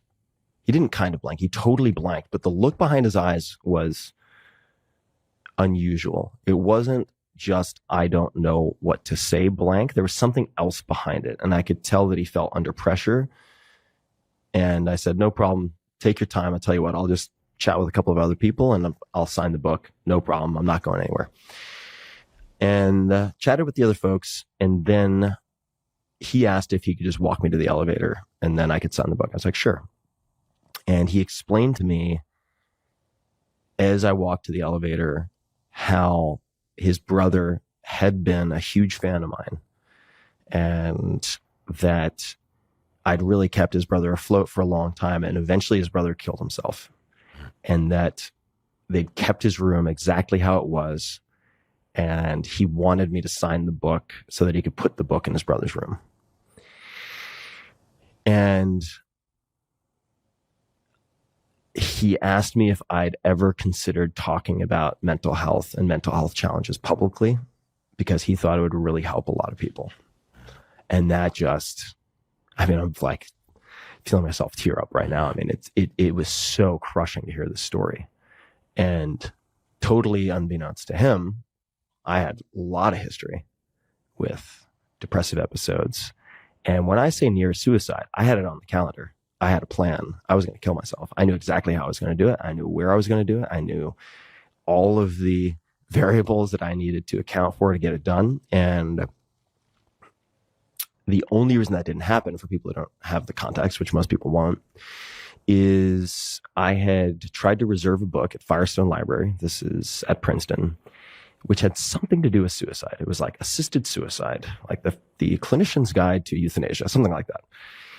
And it wasn't in. And I had forgotten to change my address at the registrar's office. I was taking a year away from school. And that was to focus on finishing my thesis. It was to try a few jobs, but I'd ended up in a very bad place and was feeling very isolated. And my friends were graduating a year ahead of me. And I was stuck on this thesis. And there's a lot of backstory that I won't bore people with. But it got to the point where I decided, not that objectively my life is bad. I think this is where people who haven't experienced depression get a little confused, or it's hard for them to identify when they give advice to a depressed person. Because you might say to a depressed person, like, but look, your life is so great. Like, there's this, there's that, there's this. And for a lot of depressed people to say, yeah, I know. I look at that and I can't fix my state because I am broken. And if this is how I'm going to have to live forever, with being this broken and dysfunctional, and to have this internal hell that I live day by day, I just want to escape. It's like someone jumping out of a burning building. It's like they don't want to kill themselves, but they're jumping out of a burning building. And so I had it on the calendar, and thank God this was back.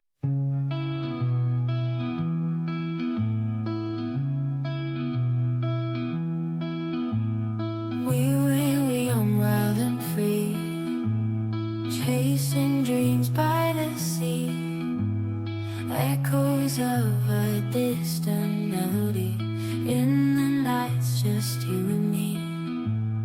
Photographs and shades of gold, stories that we've never told, memories that never grow old. In this heart, they're always bold. Time moves on, but we stay here in the moments crystal clear, echoes of the yesteryear. In our hearts we hold them near. Fading memories in the light, lost in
awful whispers, tales of woe. In the hearts we find our say. In the dawn we'll never stray.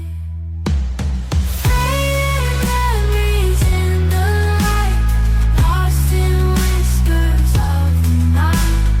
In the silence we take flight, holding on to what feels right. As the days turn into years, through the laughter, through the tears, in the echoes all our steers, in these dreams we face our fears.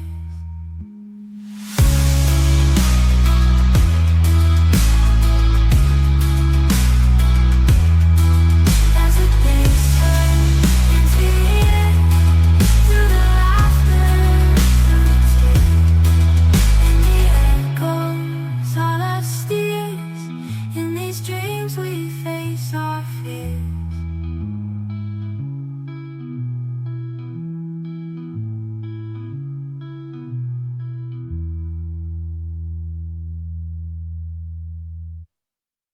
Back when they would still send you a physical reminder in the mail, a little postcard that says your book is in.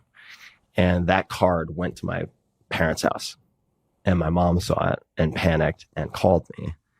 And I lied. I said it was for a friend who went to Rutgers who was doing a project on A, B, and C, but it was just enough to kind of snap me out of the trance and realize that killing yourself is like putting on a suicide vest with explosives and walking into a room of all the people you care the most about and blowing yourself up. So that snapped me out of it. But no one knew this. This guy certainly didn't know that. And that is when I went home and thought about it and just decided, okay, there's a chance if I write this, it's not certain, but there's a chance that this might help someone. It might prevent someone from doing what I was almost about to do. And so I spent months getting this post written and put it out. And I know for a fact it has saved minimum dozens of lives.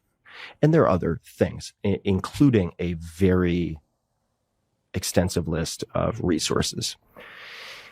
And so that gave me, I suppose, not a toe in the water, but sort of jumping feet first into the deep end, an experience of being that vulnerable. And this was a long time ago. I mean, this is, I want to say at least 8 to 10 years ago when I put that post out. And then I want to say it was just before COVID lockdown. I was in Costa Rica visiting a friend. I was with my girlfriend at the time, and she knew a secret of mine. And she was one of maybe 2 or 3 people who knew that I'd been sexually abused when I was a kid by a babysitter's son from 2 to 4, roughly. And routinely, all the time kind of thing. And yeah, like what you're envisioning is what happens. So it was not good. And that had been compartmentalized and locked away for my whole life. I was like, that's in the past. We're focused on moving forward. And nothing to be fixed, nothing to fix. And that was my perspective on things. It turned out it wasn't quite that simple, right? And so I had done a lot of work, a lot of therapy, used psychedelic assisted therapies as well,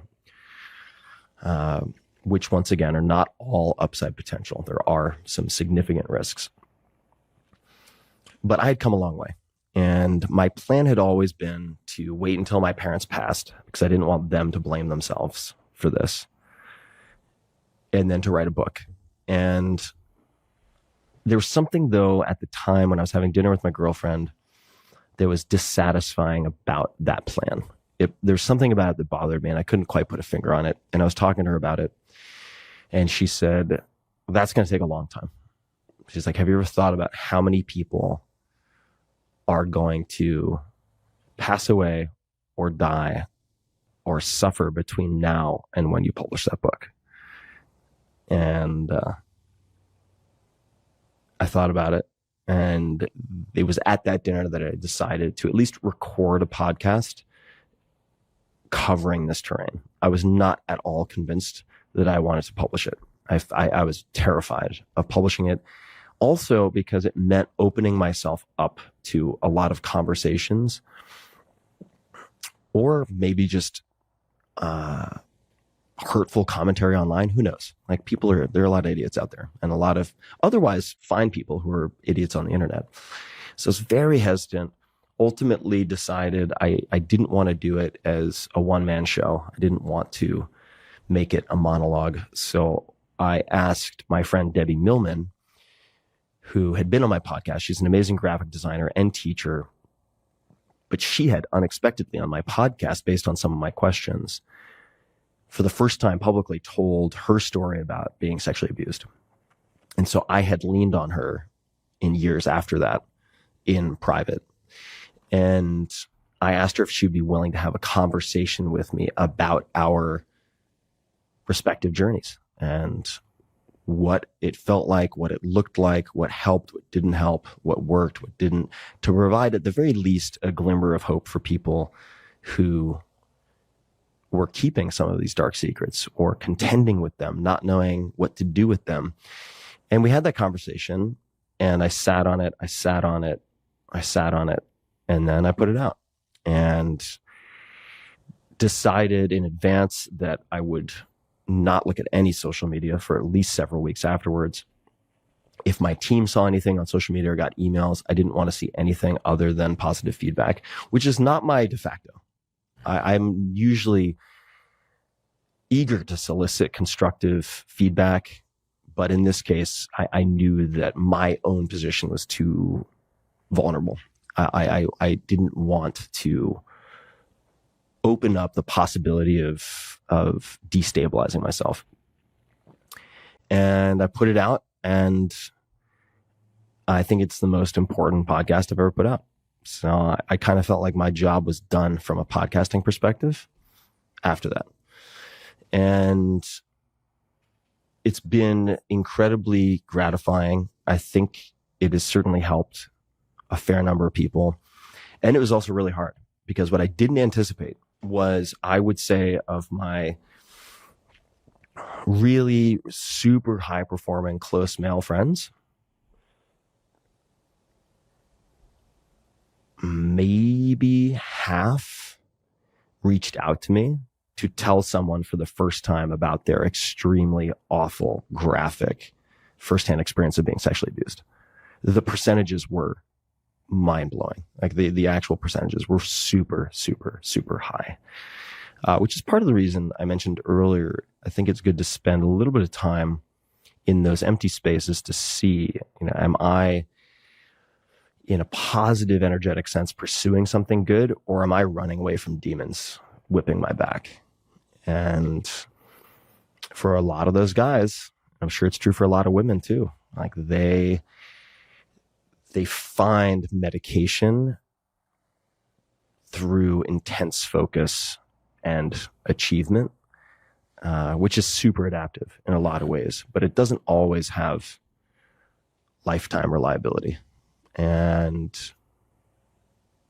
that's the story. It's impossible to hear those stories, your story, without feeling some substantial emotion. I'm not trying to intellectualize. It's both of those aspects of your history that you shared are huge. Right? They really are. They're obviously huge for you, and they're huge in terms of the positive impact in the world. I know this because I have read the comments, right? Mm-hmm. And I've talked to people who have listened to those podcasts and read those blogs and have similar or maybe different stories of trauma. But I think as with your work in the psychedelic space, as with your work in the physical augmentation space, whatever you want to call it, it's apparent that you're willing to be first man in on a lot of things, and really you're sitting alone there in those moments. And these categories of revealing trauma are, in my mind anyway, so much more substantial in terms of their impact, positive impact. And the other aspects, 4 Hour Body and psychedelic work, et cetera, is also tremendously impactful. So that's saying a lot. So just want to say thank you for your bravery. And Thanks, Andrew. yeah, it's crazy because I think that a lot of people can imagine telling a story or to a close friend or something, but to put it out into the world, it's like, it's huge. Like, you don't know how that's going to ripple. And you've been a real pioneer and example for me, for Lex, for other people, in revealing things not like that, but different. And Pt2 has recently been opening up about some serious challenges that he's had in his book. He does that on podcasts. He's been doing it. So, yet another category, arguably the most important category for exploration and sharing and, thoughtful bravery, right? Because you didn't just put it out there in any form. So one thing I do know by experience is there's nothing weirder than being told thank you for the painful thing that you did. So I don't want to push that too far, but I'd be remiss if I didn't, because it really has its impact. And for doing it again here today, because that huge thanks for doing that. Yeah, my pleasure. And I'll also say, I got advice from a very, very experienced psychedelic facilitator at one point, who said, take the pain and make it part of your medicine. And the way I think that applies here is we all experience pain. We all experience suffering. Many of us have experienced trauma of one type or another. And that can consume you. I mean, it can consume you. But it's like fire, right? It can consume you, but you can also harness it and use it for different things. And I'm not going to hedge. I'll say I know for a fact that there are people I've spoken to who are suicidal. And by the way, I'm not inviting everyone who's listening, if you are suicidal, to reach out to me, because it won't work. I've had to disengage from that because it gets too heavy, right? Just to engage one-on-one with people who are suicidal. But there are resources in that post I mentioned, the practical thoughts on suicide. But let's just talk about closer friends. People you would never suspect in a million years, who are this close to blowing their brains out. People folks would recognize in some cases. The fact that I was also there once is why they listen to me. Because unfortunately, I'm a subject matter expert, man. I have credibility.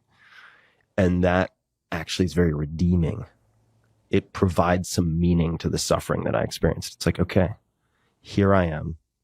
For whatever host of reasons, I am put in this place and time with this person. And they don't trust the input of these other people they're talking to, because those people don't know what it's like. But I can look at this person in the eye and be like, oh, I know. And that's just a different thing. So you can find a way to transmute that pain into something meaningful, into a gift that hopefully you can share in some way. Not necessarily with the whole wide world, just one person. That's a big deal. One person's a big deal. There's a lot out there that is intended for mass consumption that gets in front of millions of people. Doesn't really impact a single person very much. So even if you don't have a podcast, you don't have books, if you have the ability to sit down with one person and really make an impact, that's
actually more meaningful than most of the crap that gets put out there.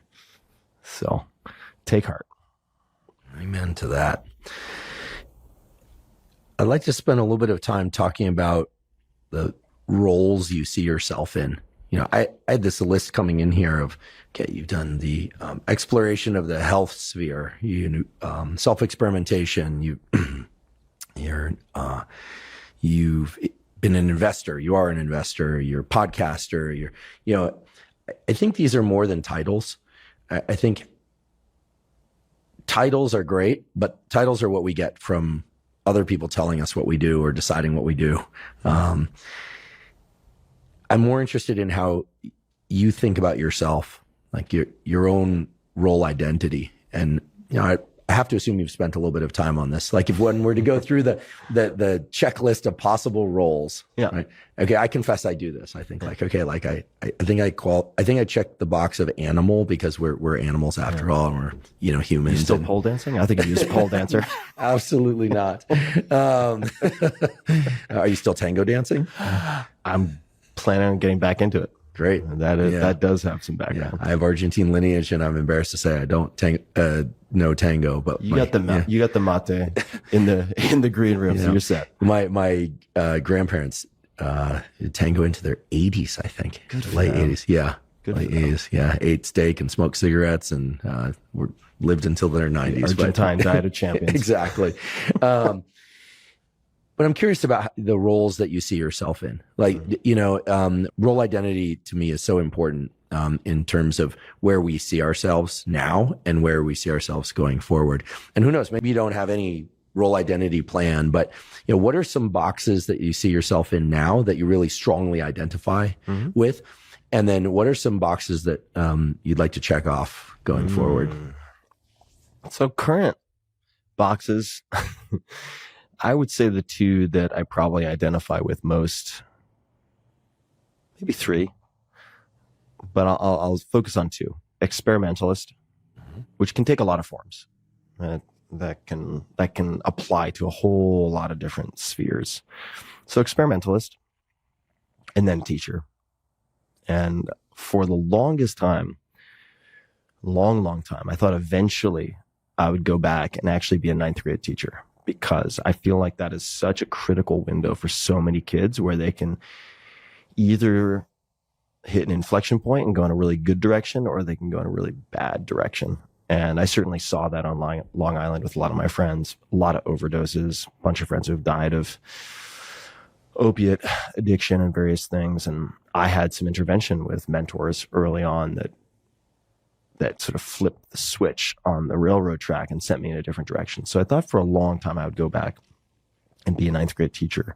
And my impulse to experiment leads to enthusiasm for teaching, if that makes any sense. Because I feel like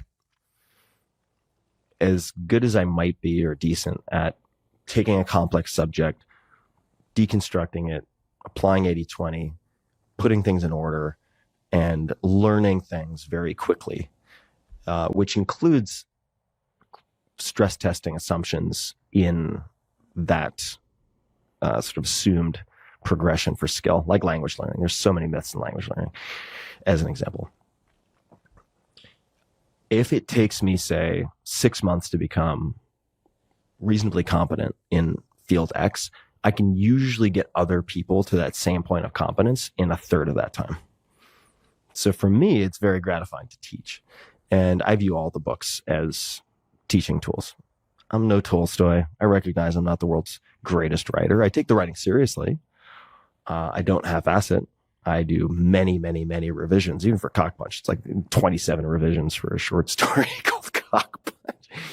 So I take it seriously, but I recognize that I'm not the world's greatest wordsmith. But I am looking for outcomes in readers or listeners, and I view my job as that of teacher. So I'd say experimentalist and teacher are the two.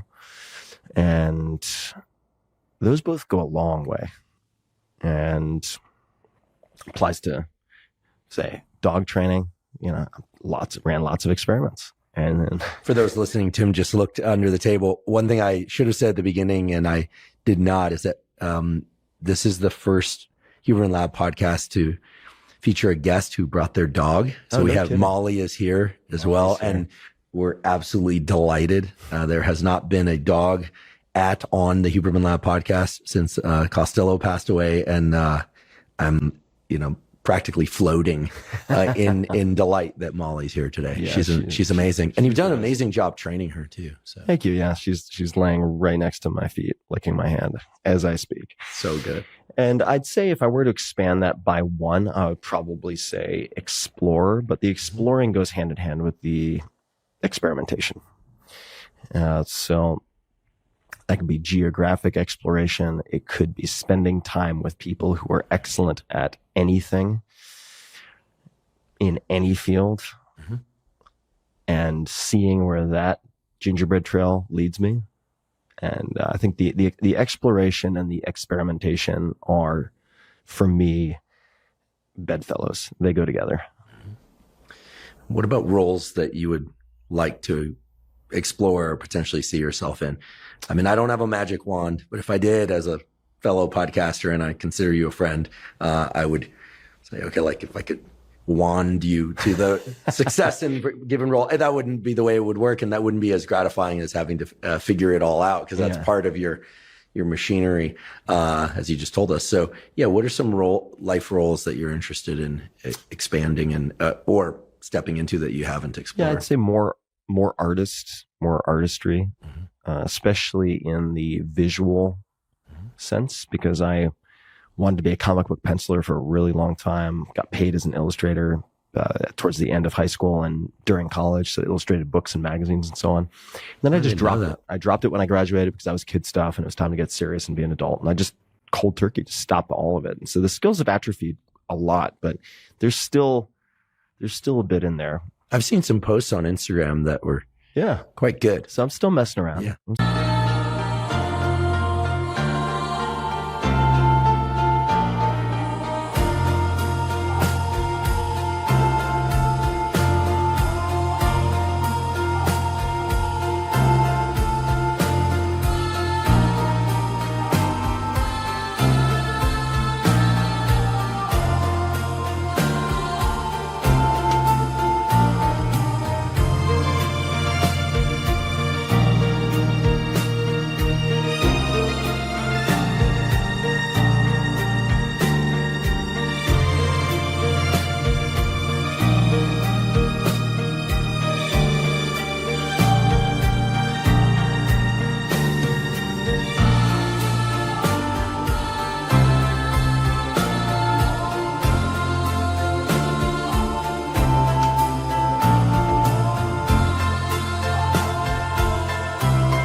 Still messing around, and especially when I have some structure, I do well. So I'd like to pursue that.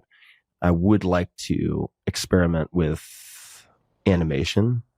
So I don't know if animator would be the right label, because I most likely would not be doing the animation myself, but playing a role in visual art would be one. Father would be another one, eventually. And try not to be attached to it, but we all play games of various types. And if we get really good at certain games that are socially rewarded, then you make money doing a podcast or investing or whatever it might be. But when the sort of ramp of my learning starts to flatten out a bit, I tend to get bored of those games. And I think that certainly one of the biggest adventures must be parenthood. So at some point, I think father would be on there. And I should say, this is very judgmental of me to say, but I think there's a big difference between wanting to be a parent and wanting to have kids. I'm very cautious about saying I want to have kids, because that doesn't automatically imply you want to be a good parent, which is also why I thought it was very important for me to spend a lot of time training Molly. And a lot of learning there, right? Yeah. To see, it's like, all right, am I going to do the heavy lifting and the hard work? Recognizing that kids are not deferred dogs, but I do think there are actually a lot of similarities in terms of just predictive ability. If you see someone who has dogs that are terribly trained, Look at their kids. You might see some similarities. My good friend, I'll out him here, who's a MD PhD, is their chair of ophthalmology at Stanford, Jeff Goldberg. I once asked him if he has any pets, and he said that he and his wife had 3 children as preparation for having a dog. That's hilarious. There's a quote also from a book called Don't Shoot the Dog, which is a terrible title, but excellent book, written by Karen Pryor, who was an aquatic mammal trainer. So she's training dolphins and whales and so on, which don't respond to negative reinforcement. You can't really hit them with a rolled up newspaper if they don't do what you want. And there's a quote in that book, which is something along the lines of, I can't remember the attribution, it's another trainer, and it was, people should not be allowed to have children until they've successfully trained a chicken. Because also chickens, like they just don't have the brain power to respond to much negative reinforcement. So you have to coax them to do what you want them to do with positive reinforcement. And I mean, operant in classical conditioning, it's kind of same across the board. Whether you're like the CIA trying to train cockroaches to flip light switches, not making that one up, by the way, or training a whale or training a cat or training a human. Training sounds bad. Cultivating a wonderful human. Yeah. Then I think there's a lot to be learned across the board. So I've successfully proven to myself that I can keep a dog alive and happy. Yeah, and train up another happy nervous system. Yeah. You know, curate another nervous system. That's a big deal. Oh, yeah. Well, she's also like my external nervous system. So we sort of work in tandem. I pay a lot of attention to how she relates to different people. Yeah, I saw earlier today. I mean, as someone who is the owner of a bulldog mastiff who knew one command, which was wait, which is by default the easiest thing to train a bulldog, because when you, by the way, folks, if you stop a bulldog on the street to scratch them and they look delighted, they might like you, but chances are they're just really relieved that they get to stop. So, Costello, he had a forebrain and he was smart about what he needed to be smart about, but Molly is exceptional. Like, she knows where she needs to be and she's super connected to you, and she knows a ton of commands. It was ridiculous. Our staff was like delighting in the number of things that Tim could get her to do just by looking at her. Yeah. She's also quite calm out of the box, which helps. Although it makes it harder in some respects to train because she doesn't have much food drive. If you like those Maui Nui sticks, she did like the Maui Nui sticks. Yeah, she loves the Maui Nui venison sticks, but I'll say 2 things. So first is, if your dog is a spaz about food, that's actually great news. It will make your dog very easy to train in some respects. Read Don't Shoot the Dog. It's excellent. And there's some others I could recommend. I had a woman named Susan Garrett on my podcast because I wanted an objective measure of successful dog training, and competitors have objective measures. So she was a dog agility champion for many years, which has a lot of metrics. So anyway, I had her on for people who are interested. But the tip that I got from one dog trainer early on, because I was trying to train Molly and I was using just some of her kibble. I'd like put some kibble in a bag and carry it around. And she was like, "What are you doing?" And I said, "What do you mean? What am I doing?" She's like, "Is that kibble?" I'm like, "Yeah, it's kibble." And she's like, "Hey pal," she's like, "You're at a crowded bar. You got to tip with 20s Nice. to get your dog's attention. You take your puppy to the dog park. It's like squirrels, other dogs, grass, piss on the pavement, whatever it happens to be. You have to have good treats. So if your dog isn't responding, chances are maybe you're trying to tip with singles." I love it. I love it. Well, thank you for sharing the roles you see yourself in and the ones that you'd like to step into more. I certainly feel I have the jurisdiction to say that you are an exceptional experimentalist and a phenomenal teacher.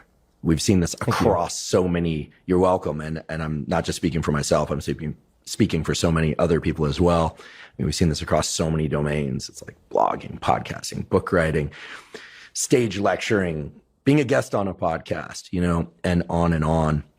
And in terms of the roles that you want to expand into more, I can't wait to see the illustrations that emerge. Yeah, please do grow that flame, because I'm excited for what comes out. Cock Punch being just the first of them. Leading the charge. Yeah. I can say, because I know, because I have one, and because I I've observed many kids and friends who are fathers. You're going to be an exceptional father. Thanks, I'm Andrew. absolutely confident of that. Thanks, So, man. Yeah. I appreciate that. Yeah.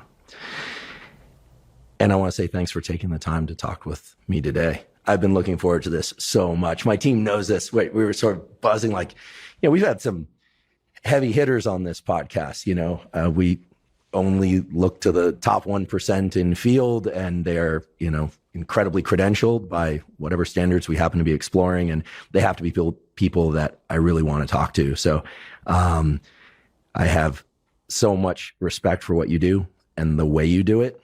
You've certainly inspired me. This podcast would not exist. I don't think the genre of podcasting would exist and look the way that it does had you not made the decision to start podcasting. And in anticipation of this episode, I did put out a ping on Twitter for questions, and there were many, many of them. That maybe we'll do a Q&A sometime, maybe not, who knows. Mm-hmm. But, one of the questions that really stood out to me was, how does Tim feel about all these other people coming into all the spaces that he's worked mm-hmm. and doing successful work that builds off so much of what he's done? And I'll let you answer, but for me, I can say that I've been positively inspired and built so much of what we've been doing here and what I think about based on the ways that you've podcasted and communicate with the public and maintain your stance and integrity in the way that you interact with people. It's really inspiring. And you've always been so gracious to me and so humble and so giving. And at the same time, I know there's a fierce guy in there who likes to get it done. So once again, thanks for being first man in. Thanks for taking on all the roles that you have and that you are and that you will. And thanks for being a giver. We all benefit. Thanks, Andrew. I really appreciate you saying all that. And I want people to just get after it, take things seriously, have fun, and be really, really good. So watching, for instance, what you've done, which has been so spectacular, so well executed, makes me super happy. And I don't view anyone as competition. In the podcasting world, for instance, in the book world, I don't view it that way either. And I just hope that people keep experimenting, pushing the envelope. And if people aren't, say, getting better over time, if people aren't following who are substantially better than me in all of these ways, then I would be super disappointed. So every time I see someone doing something really impressive or doing something I never would have thought of, I get so extremely excited. I find it really fun to watch. So appreciate you also just getting out there and hard charging and taking your podcast as seriously as you do. I mean, I've seen the notes, I've seen the setup, I've met the team. It's very inspiring for me also. It makes me want to dust off my cleats and get back on the field. So, oh, man, you've never left the field and you've had a hand in it all. So thank you so much. And hope you'll come back and visit us again here. Yeah, I hope so. It's been a real pleasure. I've been looking forward to this for a long time as well. And I appreciate you inviting me on. Till next time. Till next time, man. Thank you for joining me for today's discussion with Tim Ferriss. I hope you found it to be as informative and as actionable as I did. For links to Tim's books, as well as for a link to his weekly blog, please see the show note captions. You'll also find a link to Tim's podcast, the Tim Ferriss Podcast, and I highly recommend that you subscribe and listen to the Tim Ferriss Podcast. If you're learning from and or enjoying this podcast, please subscribe to our YouTube channel. That's a terrific zero-cost way to support us. In addition, please subscribe to the podcast on both Spotify and Apple. And on both Spotify and Apple, you can leave us up to a 5-star review. If you have questions for me or comments about the podcast or guests that you'd like me to include on the Huberman Lab podcast, please put those in the comments section on YouTube. I do read all the comments. Please also check out the sponsors mentioned at the beginning and throughout today's episode. That's the best way to support this podcast. Not on today's episode, but on many previous episodes of the Huberman Lab podcast, we discuss supplements. While supplements aren't necessary for everybody, many people derive tremendous benefit from them for things like enhancing sleep, for hormone support, and for focus. The Huberman Lab podcast is proud to have partnered with Momentous Supplements. To see the supplements discussed on the Huberman Lab podcast, go to Live Momentous, spelled O-U-S. So that's livemomentous.com/Huberman. Again, that's livemomentous.com/Huberman. If you're not already following us on social media, I am Huberman Lab on Instagram, Twitter, Facebook, and LinkedIn. And at all those places, I discuss science and science-related tools, some of which overlaps with the content of the Huberman Lab podcast, but much of which often does not overlap with the content of the Huberman Lab podcast. So again, it's Huberman Lab on all social media platforms. In addition, if you haven't subscribed to our Neural Network newsletter, it's a zero-cost monthly newsletter that provides summaries of podcast episodes as well as toolkits. For instance, toolkits for optimizing sleep, or toolkits for learning and neuroplasticity, or for deliberate cold exposure, or for dopamine, and on and on. To sign up for the Neural Network newsletter, simply go to hubermanlab.com, go to the menu, scroll down to newsletter, and provide your email. We do not share your email with anybody. Thank you once again for joining me for today's discussion with Tim Ferriss. And last, but certainly not least, thank you for your interest in science.